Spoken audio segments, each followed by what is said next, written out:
Vice President Hosni Mubarak witnessed one of the most horrifying events in Egypt's history, the assassination of President Anwar Sadat in 1981 at a military parade. His assassins were Islamic extremists in the army.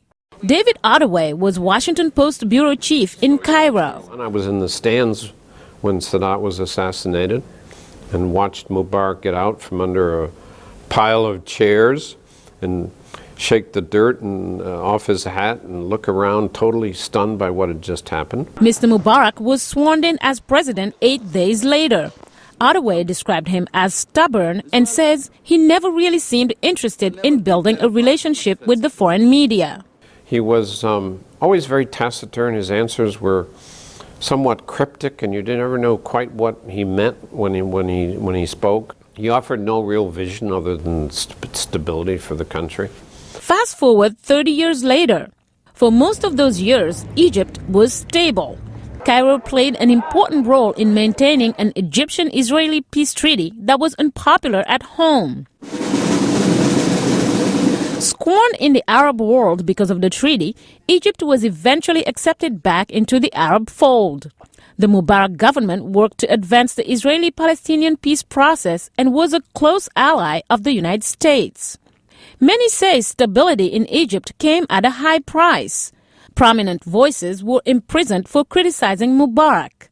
The president, surrounded by stepped-up security, survived several assassination attempts. He said he wasn't afraid. Nobody is going to live forever.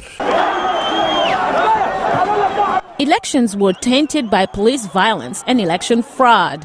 In the most recent parliamentary elections, the president's National Democratic Party crushed the opposition amid allegations of voter intimidation and vote rigging.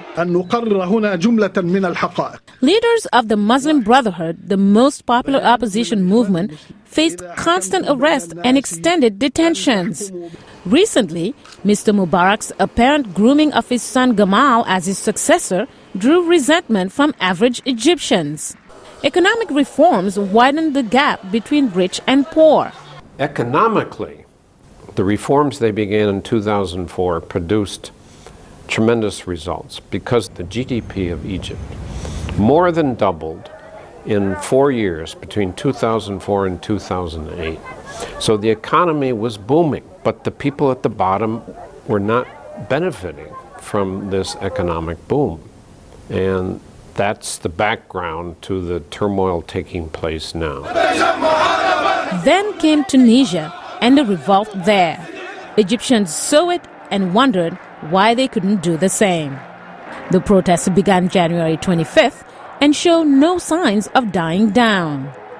Mariama Diallo, VOA News.